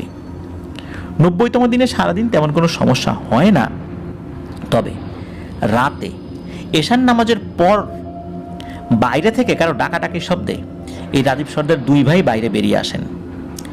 তারা দেখতে পান তাদের মসজিদে যে ইমাম সাহেব তাদের উঠোনে দাঁড়িয়ে আছেন। তিনিও দুই ভাইকে বলেন, এই রাজীব সর্দার কোথায়? তাড়াতাড়ি ওনাকে ডেকে আনেন। ওই জিনটাকে আটকানোর একটা উপায় জানা গেছে। আজকে ৯০তম দিন, আজকেই এই কাজটা করতে হবে, তা না হলে কিন্তু হবে না। তাড়াতাড়ি ওনাকে এখন আমার সাথে পাশের গ্রামে যেতে হবে। তো ঘরের ভেতর থেকে কথা শুনে ধর্মর করতে করতে রাজীব সর্দার ঘর থেকে বেরিয়ে আসেন। তিনি ইমাম সাহেবের সাথে যাবেন, এমন সময় তার ওই দুই ভাইও সাথে যেতে চাইলে সে হুজুর বলেন, না, আর কেউ না, ওনাকে একা যেতে হবে। কেউ সঙ্গে গেলে সমূহ বিপদ হতে পারে। তবে ইমাম সাহেব এই রাজীব সর্দারকে নিয়ে যাওয়ার পর বেশ খানিকক্ষণ পর এই দুই ভাইও তাদের পিছু নেয় চুপি চুপি। সে রাত পেরিয়ে যায়। রাজীব সর্দার কেন বেরিয়েছিল ওই সাইদ হুজুরের নিষেধ অমান্য করে? কারণ যখন কোনো মানুষ বিপদে পড়ে, যখন কোনো মানুষ সমুদ্রে ডুবে যেতে চায় বা ডুবে যাওয়ার উপক্রম হয়, তখন কিন্তু খড়কুটো ধরেও মানুষ বাঁচতে চায়। মূলত এই কারণেই ইমাম সাহেবের উপর ভরসা করে উনি বের হয়েছিলেন। তো সেই রাত পেরিয়ে যায়। তবে ওই দুই ভাই, এমনকি রাজীব সর্দার, এই তিনজনের কেউই বাড়িতে ফেরত আসে নাই। পরদিন সকাল হয়ে যায়। গ্রামের অনেকেই তখন তিনজনকে খুঁজতে থাকেন। তারা সমস্ত গ্রাম তন্ন তন্ন করে খুঁজেও কারোরই সন্ধান পান না। সেই ইমাম সাহেবের সন্ধানে গেলে তারা জানতে পারেন ইমাম সাহেব নাকি তার অসুস্থ মাকে দেখতে তাদের গ্রামের বাড়ি গিয়েছেন 2 দিন হলো। তাহলে গত রাতে রাজীব সর্দারকে বাসা থেকে ডেকে নিয়ে গেল কে? আর সঙ্গে সঙ্গে সেই সাইদ হুজুরকে এই ব্যাপারে জানানোর জন্য ওই সর্দার বাড়ি থেকে লোক পাঠানো হয়। আর লোক পাঠানোর পর উন্মোচিত হয় এক ভয়ানক ব্যাপার। মূলত ওনারা তো গিয়েছেন সেখানে, ওদিকে ইমাম সাহেব যিনি, উনি তো আবার ফেরত এসেছেন গ্রামে। ওনাকে খবর দেওয়া হয় যে আপনি রাজীব সর্দারকে ডেকে কোথায় নিয়ে গেছিলেন। তো গ্রামের একজন গুরুত্বপূর্ণ ব্যক্তির সাথে নিখোঁজ হওয়ার সাথে তার নাম জড়িয়ে গেছে। উনি তাড়াতাড়ি করে গ্রামে ফেরত এসেছেন। ফেরত আসার পরে উনি বলেন যে কি হয়েছে, বলে এই ঘটনা। বলে না তো, আমি তো ছিলাম না। তখন ওই বাড়ির সদস্যরা বলেন যে সাইদ হুজুরের কথা, যে সাইদ হুজুর তো আপনার সাথে এরকম দেখা করেছিল, তো আপনার কথা বলেছিল আপনার সাথে পরামর্শ করবে। বলে কোন সাইদ হুজুর? আসামের সাইদ হুজুর? বলে হ্যাঁ, আসামের সাইদ হুজুর। বলো কি তোমরা? আসামের সাইদ হুজুর তো আরো মাসখানেক আগেই মারা গেছে। তোমরা সাইদ হুজুরকে কোথায় পেলে? ওনার এক ভক্ত ওনার যেই জায়গা যেখানে উনি থাকতেন সেখান থেকে ফেরত যাওয়ার সময় আর একজন ব্যক্তির কাছে খবর দিয়েছিলেন যে সাইদ হুজুর মারা গেছেন। সেই ব্যক্তির মাধ্যমে আমি খবরটা পাই, কিন্তু সেটা তো মাস খানেক হয়ে গেছে, প্রায় 2 মাস হয়ে গেছে। আর উনি তো অনেক বৃদ্ধ ছিলেন, বার্ধক্যজনিত কারণে উনি মারা গেছেন। তোমরা বলছো কিছুদিন আগেই সাইদ হুজুর এখানে আসছে, রাত্রেবেলা আমার সাথে পরামর্শ করছে। কই, আমি তো সাইদ হুজুরকে দেখি নাই, আমার সাথে তো কেউ পরামর্শ করতে আসে নাই। আর এত ঘটনা ঘটে গেল, তোমরা এইগুলো গোপন রেখেছো কেন? কেন আমাকে পরবর্তীতে বলো নাই? বলে সাইদ হুজুর বলছিলেন যে না, আপনাকে যেন কোনো কিছু না জানানো হয়। তখন তো ইমাম সাহেবের টনক নড়ে যে এখানে তো বিশাল একটা সমস্যার সৃষ্টি হয়েছে। আর ইমাম সাহেবের মুখে এই কথা শুনে উপস্থিত সকলের মাথায় যেন আকাশ ভেঙে পড়লো, যে আরে বলে কি, সাইদ হুজুর মারা গেছেন মানে? তাহলে আমাদের এখানে এসেছিল কে? আর আমাদের কাছে কালো জাদুর ব্যাপারে যে সকল বিষয়গুলো বর্ণনা করা হলো, মাটি খুঁড়ে কালো জাদুর বিভিন্ন উপকরণ বের করা হলো, এই লোকটা কে ছিল, কে এসেছিলেন? এই ঘটনা ইমাম সাহেব যখন বিস্তারিত জানেন, তখন উন্মোচিত হলো পুরো ঘটনার আসল রহস্য। উনি একটা দিন শুধু সময় নিয়েছিলেন, এরপরে উনি ভয়ানক কিছু সত্য কথা তুলে ধরেন। তো উনি বলেন যে আমি আসলে আমার আম্মাকে দেখতে পাশের গ্রামে যাইনি। আমি মূলত গিয়েছিলাম পাশের গ্রামের পুরনো আম গাছের বাগানের গাছের চূড়ায় থাকা আমার ওস্তাদ জিন হুজুরের কাছে। উনি অত্যন্ত পরহেজগার একজন জিন। আমি বিভিন্ন সময় তার কাছে দোয়া নিতে যাই, বিভিন্ন ধরনের সমস্যার বিষয়ে তাকে বলি।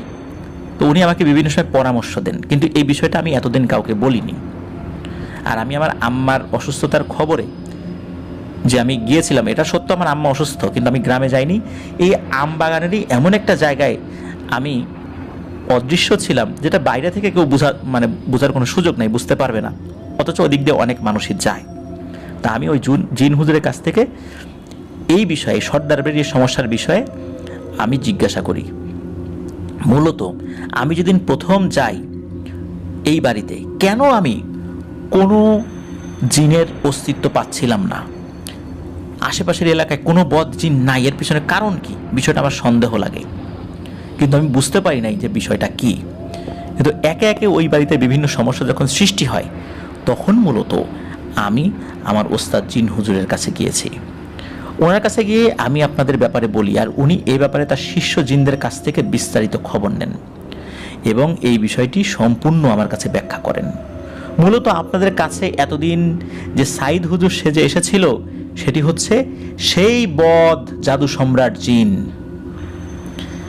আর এই জিনটা হচ্ছে ইফরিত শ্রেণীর একটা জিন, অত্যন্ত শক্তিশালী এবং জাদুবিদ্যায় পারদর্শী এই জিন।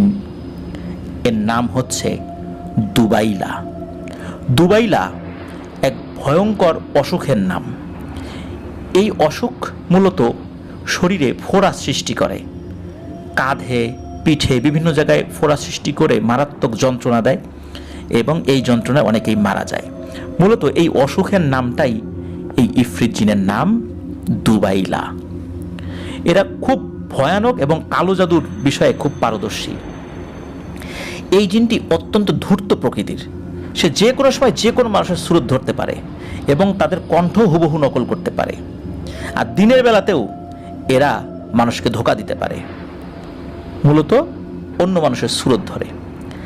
আর সে সাইদ হুজুরের সুরত ধরে পথিমধ্যেই আপনাদের সাথে দেখা দিয়েছিল। কারণ আপনারা যদি ওই এলাকায় পৌঁছাতেন, তাহলে তো আপনারা জেনে যেতেন যে সাইদ হুজুর মারা গেছে।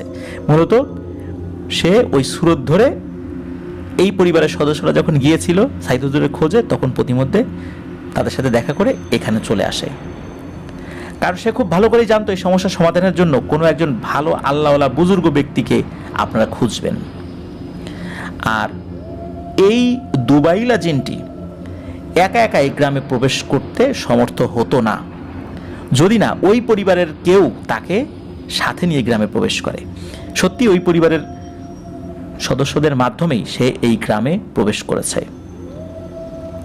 আপনারা যে অন্য কারো শরণাপন্ন যাতে না হন, এই জন্য সে বারবার আপনাদেরকে অন্য কারো কাছে যেতে নিষেধ করেছে এবং আমার কাছেও তার বিষয়ে প্রকাশ করতে নিষেধ করেছে। সে আপনাদের কাছে যেভাবে বলেছে ঠিক সেভাবেই কালো জাদু করা হয়েছে, এই বিষয়গুলো সে সত্য বলেছে। কালো জাদু সম্পর্কে তার সিংহভাগ কথাগুলো ছিল সত্য, তবে এই কালো জাদু করা হয়েছে মূলত আপনাদের বাড়ির 2 সদস্যের উপরে। সব সদস্যের উপর করা হয়েছে বিষয়টা এরকম না। সদস্য সেই 2 জন হলো রাজীব সর্দার এবং তার স্ত্রী। আপনাদের পরিবারের এক সদস্য যখন ওই ঝোপের মাটি খুঁড়ে ওই পুতুল সহ মাথার খুলিটা বের করেন, তখনই মূলত আপনাদের অজান্তেই সেই জাদু আপনাদের পুরো পরিবারের উপর গ্রাস করে ফেলে। এবং এই উদ্দেশ্যেই মূলত এই জিন সম্রাট সে ওইখান থেকে কোদাল দিয়ে মাটি খুঁড়ে একজনকে ওই জাদুর উপকরণগুলো বের করতে বলেছিল। আর এরপরেই পরিবারের সকল সদস্যরাই জাদু দ্বারা প্রভাবিত হওয়া শুরু করেছে। আর এই কালো জাদুর সবচেয়ে ভয়ানক পর্যায়টা শুরু করেন রাজীব সর্দার নাকি নিজেই। ইমাম সাহেবের কথা শুনে তারা তো অবাক, আরে রাজীব সর্দার শুরু করেন মানে, বলে কি? এর উত্তর ইমাম সাহেব বলেন, এই সাইদ রূপী এই দুবাইলা এ কালো জাদুর সামগ্রীর বিভিন্ন বিষয়গুলো বলেছে। সেই সামগ্রীগুলোর কথার মধ্যেই মূলত কুফুরি কলা ছিল। এটা খুব ভিন্ন ধরনের এক ধরনের কুফুরি। কেউ যদি কালো জাদুর বিভিন্ন উপকরণ দেখে চোখে বা কি কি সেখানে আছে সেগুলো বলতে থাকে, তাও নাকি কারো উপর জাদু প্রভাব বিস্তার করতে পারে। মূলত এর উপাদানগুলো এমনই ছিল যা কান দিয়ে শোনার ফলে এই জাদু রাজীব সর্দারের উপর সম্পূর্ণভাবে প্রয়োগ করা সম্ভব হয়। তো এই দুবাইলা আগে থেকেই তার 9 শাগরেদকে আপনাদের পিছনে লাগিয়ে দিয়েছিল, যাতে করে তারা আপনাদেরকে ভয় দেখাতে এবং টুকটাক ক্ষতি করতে পারে। আর আপনাদের উপর এ কালো জাদু করেছে ওই শীতল আর তার স্ত্রী। এটা খুবই বিরল প্রকৃতির এক কালো জাদু, যার প্রচলন আমাদের দেশে খুব একটা নেই। এতে যে যে জিনিসগুলো ব্যবহার করা হয়েছে তা কোনো মানুষের পক্ষে করা সম্ভব নয়। কারণ 40 ধরনের পাখির অঙ্গ প্রত্যঙ্গ, 40 প্রজাতির পাখি এবং 40 প্রজাতির পাখির অঙ্গ প্রত্যঙ্গ, কোনো পাখির মাথা, কোনো পাখির চোখ, কোনো পাখির ঠোঁট, কোনো পাখির লেজ, কোনো পাখির শরীরের ভিতরের অংশ, এরকম 40 ধরনের অংশ 40 প্রজাতির পাখি থেকে সংগ্রহ করা হয়েছে। এটা কিন্তু কোনো মানুষের পক্ষে করা সম্ভব নয়, এটা জিনেরা নিয়ে এসেছিল। শীতল কামার এবং তার স্ত্রী আপনাদের উপর, বিশেষ করে রাজীব সর্দারের উপর এতটাই ক্ষিপ্ত ছিল যে তারা তাদের আত্মা বিক্রি করে দেয় ওই ইরানি তান্ত্রিকের সাহায্যে এই দুবাইলা জিনের উদ্দেশ্যে। মানে এই দুবাইলা জিন যখন তখন এই শীতল কামার এবং তার স্ত্রীকে মেরে ফেলতে পারে, মানে তাদের আত্মাটা, তাদের জীবনটা তাদের ওই দুবাইলার হাতে দিয়ে দেয়। এবং এই শর্তেই মূলত ওই ইরানি তান্ত্রিক আপনাদের উপর ওই দুবাইলাকে চালান করে দিয়েছে।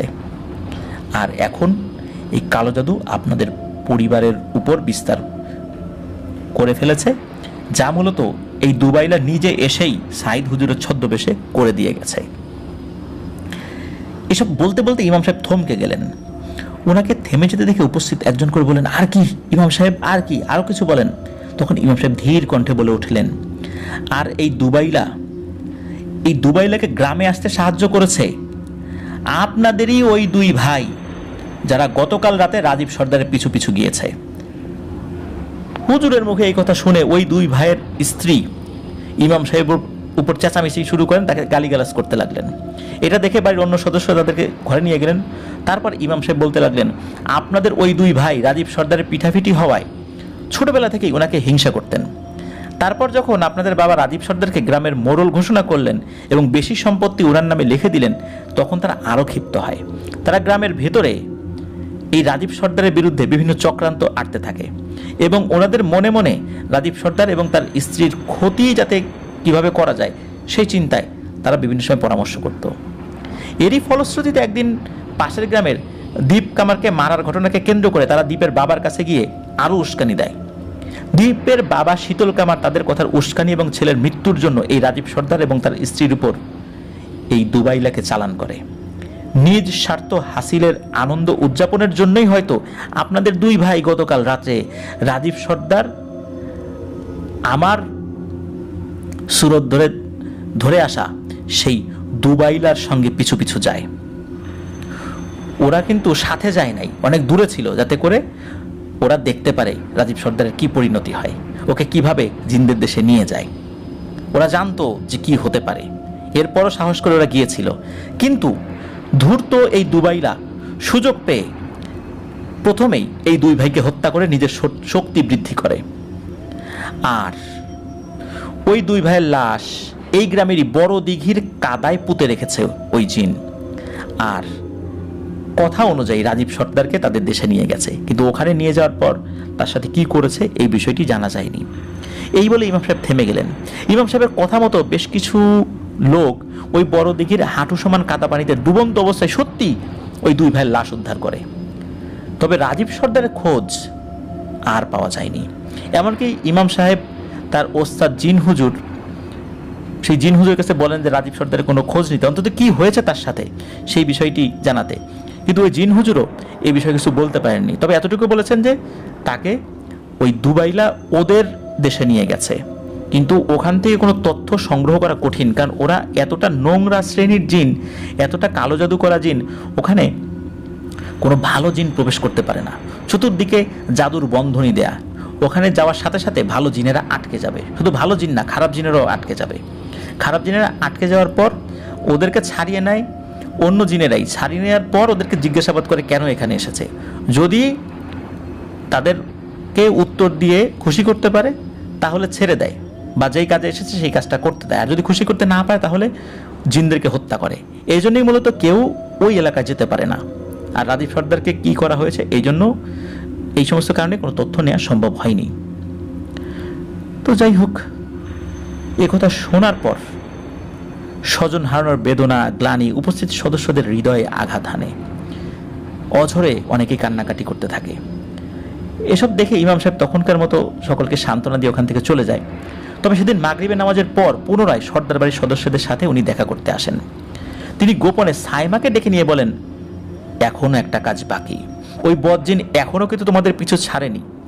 আমার ওস্তাদ জিন হুজুরের সাথে ওই বদজিনের দুই বামন সাগরেদের কথা হয়, এবং তোমাদেরকে ওই ঝোপের যে জমিটুকু যেটা আছে, যেখানে কালো জাদু করার জন্য বিভিন্ন জিনিস ঘিরে রাখা হয়েছিল, ওই জিনেরা ওইখানে থাকার জন্য সময় চেয়েছে এবং সতর্ক করে বলেছে কেউ যেন সামনের 40 দিন ওই জায়গাটাতে না আসে। এই জিনেরা 40 দিন পর এই জায়গা ছেড়ে চলে যাবে। তবে এই কালো জাদুর রেশ তোমাদের 3 প্রজন্ম অবধি ভোগ করতে হবে, যার ফলে তোমাদের পরবর্তী 2 প্রজন্মের ছেলে সন্তানদের মাথায় চুল উঠবে খুবই কম এবং বেশ কিছু শারীরিক সমস্যা থাকবে। আর তোমরা যদি এই গ্রামে থাকো তাহলে পরবর্তীতে তোমাদের আরো বড় ধরনের ক্ষতি হতেও পারে। তাই ভালো হয় তোমরা যদি এই গ্রাম ছেড়ে অন্যত্র চলে যাও। পরবর্তীতে তারা তাদের সকল জায়গা জমি সহায় সম্পত্তি বিক্রি করে দেন। তবে যাওয়ার সময় ওই জিনদের কথা মতো ঝোপের ধারের প্রায় 1 ছটাক জমি তারা বিক্রি না করে তাতে বেড়া দিয়ে যান এবং এলাকাবাসীদেরকে বলে যান যে এই জায়গায় যেন কেউ হাত না দেয়, এটা একটা অভিশপ্ত জায়গা এবং এই জায়গাটা তারা যেন রক্ষণাবেক্ষণ করে এবং ওখানে যেন কোনো কিছু লাগানো না হয় এবং ঝোপ জঙ্গল হলে সেটা যেন পরিষ্কার করে রাখা হয়। তারা পরিবার সহ ঢাকায় চলে যান। ঢাকায় তারা এখন কোথায় আছেন, কিভাবে আছেন এটা ঠিক জানা যায়নি। ওই যে বেড়া দেয়া স্থানটি মূলত সেই ক্ষেত, যেই ক্ষেত এই আসিফ হুসাইন ভাই দেখেছিলেন। এই ঘটনায় যেই ইমাম সাহেবের কথা বলা হয়েছে তার নাতির নাম হচ্ছে আক্কাস মুন্সি দাদু। এইটা ওনার আসল নাম এবং নামটা প্রচারযোগ্য, এই জন্য আমরা বললাম। এই আক্কাস মুন্সি দাদুই মূলত এলাকার সবাইকে এই ঘটনা বিস্তারিত বলেছেন। এত পুঙ্খানুপুঙ্খ বিবরণ ওনার মাধ্যমেই সকলে জানতে পেরেছে, আর ওনাদের মাধ্যম দিয়ে মূলত এই ঘটনার বিষয় বিস্তারিত সর্দার পরিবার এবং অন্যান্যরাও জানতে সক্ষম হন। এই ঘটনা অনেকেই নাকি জানেন বলে আসিফ হোসেন ভাই আমাদেরকে জানিয়েছেন। এই আক্কাস মুন্সি দাদু উনি এখন বেঁচে নেই। উনি আজ থেকে 6-7 মাস আগে ইন্তেকাল করেছেন। ইন্না লিল্লাহি ওয়া ইন্না ইলাইহি রাজিউন। তো প্রিয় লিসেনার্স, ঘটনাটি খুবই অন্যরকম ঘটনা। কালো জাদু মানুষকে কোথায় নিয়ে যায়, তাই না? আরেকটি ব্যাপার, আমি ঘটনার শুরুতে বলেছিলাম আমি এমন একজন ব্যক্তির নাম বলবো যেই ব্যক্তিকে আপনারা কেউ কেউ দেখেছেন। আমি এখন সেই ব্যক্তির পরিচয় বলতে চাই। 1 বছর আগে আমি এবং আমাদের মডারেটর সৌমিত্র রয় আমরা চাংখারপুল একটা কাজে গিয়েছিলাম। আমার একটা কাজ ছিল, তো চাংখারপুলে একটা জায়গায় দাঁড়িয়ে আছি। হঠাৎ করে বেশ স্বাস্থ্যবান একজন হুজুর গোছের মানুষ আমাদের দিকে এগিয়ে আসেন এবং আমার সাথে হাত মিলান এবং পরিচিত হন। ওনার নাম হচ্ছে হাবিব। ঢাকার বিখ্যাত মামুন বিরিয়ানির অন্যতম কর্ণধার তিনি। আপনারা অনেকেই মামুন বিরিয়ানি আপনারা খেয়েছেন, আমি নিজেও অনেকবার খেয়েছি। তো উনি ওইখানে আমাদেরকে আপ্যায়ন করেন, যদিও বা ওই সময়ে খাওয়ার মতো অবস্থা আমাদের ছিল না, তারপর লাচ্ছি বা এই টাইপের জিনিস খাওয়ান। উনি একটি বিষয় বলেছিলেন আমাকে এবং সৌমিত্র রায়কে। সেই বিষয়টি হলো, উনি কিন্তু 5 ওয়াক্ত নামাজ পড়েন, সকালবেলা সূরা ইয়াসিন পড়েন, মাগরিবের পর সূরা ওয়াকিয়া পড়েন, এশার নামাজের পর সূরা মুলক পড়েন, এবং প্রতি ওয়াক্ত নামাজের পর শরীর বন্ধ করার জন্য যে দোয়া দুরুদগুলো আছে সেগুলো উনি পাঠ করেন। হঠাৎ করে একটি ছবি উনি দেখেন মোবাইলের স্ক্রিনে। এই ছবিটি দেখার সাথে সাথে ওনার উপর জিনের প্রভাব সৃষ্টি হয়। এই ছবিটি উনি যখন দেখেছেন, হঠাৎ করে এমন প্রভাব ওনার সৃষ্টি হয়েছিল যে উনি মারাত্মক অসুস্থ হয়ে যান, কিন্তু এই অসুস্থতার কারণ উনি ধরতে পারছিলেন না। একটা পর্যায়ে ঢাকার লালবাগ বা আরেকটা মাদ্রাসার নাম বলেছিলেন আর কি, তো সেখানকার একজন ভালো মুফতি সাহেবের সাথে উনি দেখা করেন। হুজুর তাকে দেখা মাত্রই বলে ওঠেন যে, আরে হাবিব, তুমি তো জিনগ্রস্ত, জিন দ্বারা প্রভাবিত হয়ে আছো। তা হাবিব ভাই তো অবাক হয়ে যান যে আমি তো এমন কোনো কাজ করি নাই যে জিন আমাকে আসর করবে। তখন সেই হুজুরের ট্রিটমেন্টে আল্লাহর রহমতে উনি দীর্ঘ সময় লেগেছিল সুস্থ হতে, তবে সুস্থ হয়েছেন আলহামদুলিল্লাহ। তো এই যে একটা মোবাইলের স্ক্রিনে একটা জাদুর ছবি দেখেছিলেন মাত্র, একটা নকশা, সেই নকশাটা আমিও দেখেছিলাম। এই নকশাটা দেখার সাথে সাথে উনি জিন দ্বারা প্রভাবিত হয়েছিলেন। আপনারা যদি এই হাবিব ভাইয়ের কাছ থেকে ওনার এই ঘটনাটা শুনতে চান, উনি বর্তমানে মামুন বিরিয়ানির বনশ্রী শাখায় বসেন। উনি বনশ্রী শাখায় আমাদের মডারেটর প্যানেলকেও দাওয়াত করেছিলেন, আমাকেও দাওয়াত করেছিলেন, আমি গিয়েছিলাম সেখানে। অত্যন্ত ভালো একজন মানুষ। আপনার বনশ্রী শাখায় এই হাবিব ভাইকে দেখতে পাবেন। তো ওনার কাছে যদি এই বিষয়টা বলেন যে ভাই আপনি এরকম একটা ছবি দেখা মাধ্যমে মোবাইল স্ক্রিনে একটা ছবি দেখেছেন, জাস্ট একটা ইমেজ, এটা দেখে এই ধরনের একটা সমস্যা হয়েছিল, তখন আপনারা এই বিষয়টা সত্যতা নিশ্চিত করতে পারবেন। কেন আমি হাবিব ভাইয়ের প্রসঙ্গটা বললাম, দেখুন এই যে এই দুবাইলা যখন মাটি খুঁড়ে জিনিসটা বের করে, সাথে সাথে কিন্তু ওই পরিবারের সদস্যরাও জাদুগ্রস্ত হয়ে যায়। সুতরাং জাদু উচ্চারণ করলেই যে মানুষ জাদুগ্রস্ত হবে তা নয়। জাদুর উপকরণ যদি কেউ দেখে, হাত দিয়ে ধরে, বিশেষ কোনো প্রোটেকশন ছাড়া বা না বুঝে এই টাইপের কাজ করে, তাহলেও কিন্তু ওই ব্যক্তিও জাদুগ্রস্ত হতে পারেন। এই জন্য আমরা বলি যে বিষ, ধরুন যে একজন একটা জায়গায় বিষ রেখেছে তার ব্যবহারের জন্য, এখন ওই বিষটা থেকে এক ধরনের ব্যাড স্মেল বের হচ্ছে, বিষাক্ত গন্ধ বের হচ্ছে।